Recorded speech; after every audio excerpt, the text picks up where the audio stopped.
Yo, what's going on, guys? Mush back at it with another video. Want to give you guys my thoughts on First Descendant and a lot of the criticism that is attached to the game right now because of its MTX practices. I think a lot of people had the foresight that this would be coming, hence the publisher Nexon has a pretty notorious track record for, let's just say, underwhelming MTX practices, or let's just say, not consumer-friendly microtransaction practices. Look, they are trying to extract as much money as they can, and I understand how the live service model, the free-to-play model works. There are games of varying scales, and it's actually kind of funny.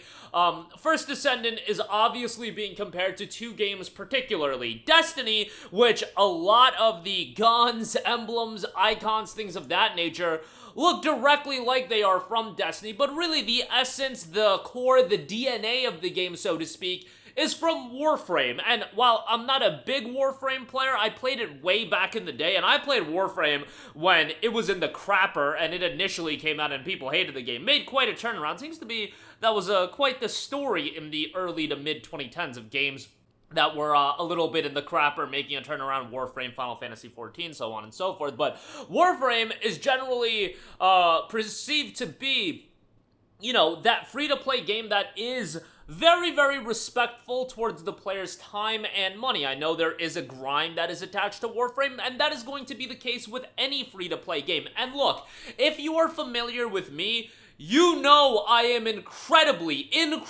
critical when it comes to microtransaction practices, particularly from one Ubisoft when it comes to Assassin's Creed, when it comes to their games that are $70 titles and they do $130 Ultimate Editions that have fake early access and microtransaction content and things of that sort, and content that would be in the game, so on and so forth.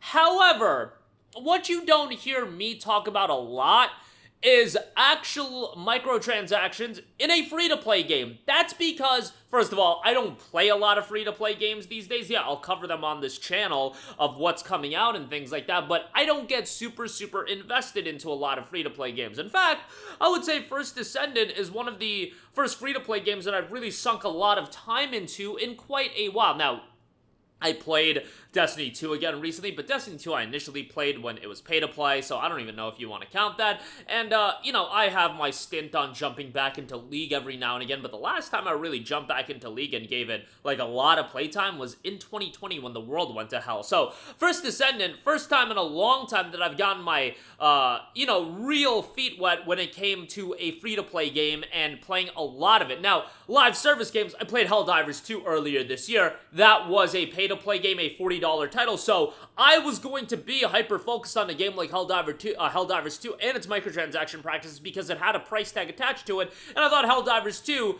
did its microtransactions very fairly. In the case of First Descendant, honestly, guys, and you can call me hypocritical, I really am a lot more lax when it comes to free-to-play games and their monetization practices, because you are offering me a game for free. Yes, I get it that once you get deep into the rabbit hole and some people can't control themselves, and I'm sorry if you're one of those people that can't control themselves and you just start buying things left and right, that's obviously what Nexon wants to do. And look, I've seen this transpire before my very eyes. My boy, God bless his soul, he is one of my boys till the day I die, but he is a certified whale. The biggest whale that I know in my personal life. In the grand scheme of things, you know, he's a drop in the bucket and compared to people in the grand scheme of things of, I guess, the whale metric scale, but he is a whale. He spends a ton of money on live service titles, whether it be Diablo 4, whether it be Destiny 2, which we had a conversation about the other day, and he told me he spent thousands of dollars on that game over the years, and then First Descendant, and I've seen this guy play the game for a little bit, immediately buys the Battle Pass, which I think is totally fine, because if you play a free-to-play game and buy the Battle Pass, if you've already gotten hours of enjoyment out of it, like, bro, $10 ain't the end of the world. Then I saw him buy the panda suit for the wrong Descendant. Yes, they got a they gotta work on that, and also people just gotta also look at what they're buying, and then he continued to buy more Descendants, which you can unlock in-game. That is from his vantage point, and he's been incredibly critical of the game and still is spending a lot of money for the game. For me, my vantage point on how I play a game like First Descendant, guys, I'm not going to be super critical comparing it to other games and being super analytical about it. Honestly, I'm just enjoying the game. Did I buy the Battle Pass? Yeah, Nexon, you can have my $10, but I'm playing the game, I'm enjoying the main story content, I'm getting a lot of hours of gameplay.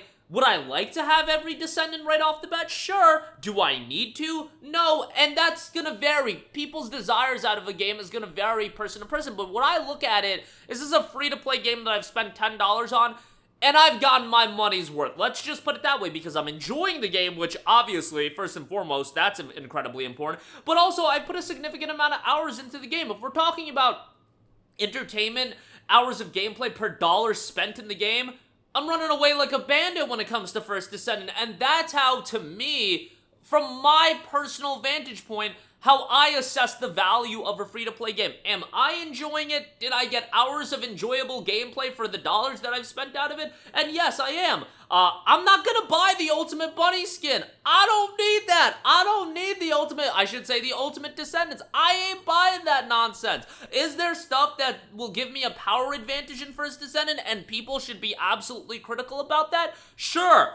And those are attached to microtransactions. Absolutely, I understand it, but I kind of live in my own world, and even when it comes to a free-to-play game like this that is multiplayer-centric, I'm just like, yo, I'm just enjoying the game for what it is. I'll play it until I get tired of it, and then I'm going to move on to the next game and maybe circle back when there's updates. If it gets to a point where the content that's buyable absolutely hinders my experience, my own personal experience, which is going to be subjective person to person, then absolutely, they're going to lose me as a player. But at the same time, like, I ain't at least trying to get in the weeds of spending a lot of money. Maybe they'll get me. I mean, League of Legends got me and Hearthstone got me. I am just at a different point in my life where I know it's gonna be very rare for a video game to get that level of investment out of me like League did back in the day, like Hearthstone did back in the day.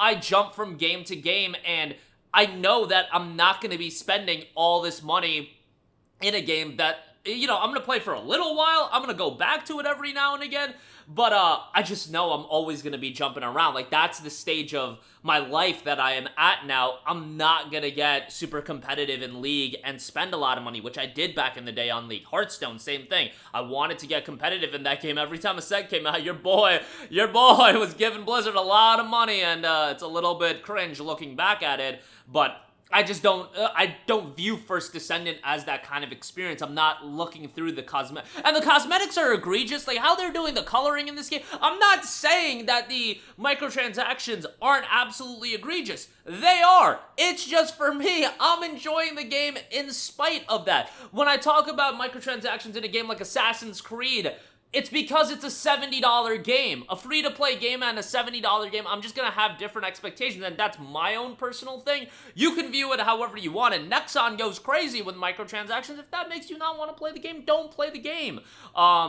You know, and you could totally say the same thing to me about Assassin's Creed. You hate the microtransactions, don't play the game. Yeah, maybe I should take that advice, but at the same time, Assassin's Creed is one of my favorite franchises of all time, and I make gaming videos, and I feel like I need to play every single Assassin's Creed that comes out. That's just my 2 cents. But, you know, obviously, my rhetoric, you can poke holes in it being like, oh, you hate Assassin's Creed microtransactions, but you're okay with this game. Again, it's because it's free to play, and to me, I'm just enjoying it for what it is. I'm having a good time with only spending $10, and look, if I'm getting 40 hours of gameplay for $10 spent, I feel like I got a W here. And it's not only 40 hours spent, it's 40 hours of gameplay that I've actually enjoyed. Maybe the grind can be a little bit wild if you're trying to unlock everything, but again, I'm kind of focused on my own thing, and I'm having a good time with it. All things considered, but that'll do it for me. I know a lot of you guys are going to vehemently disagree, but if you've been playing the game, let me know in the comments section down below. But yeah, again, that'll do it for me. Your thoughts down below. As always, thanks for watching. I will catch you guys in the next one. Peace out.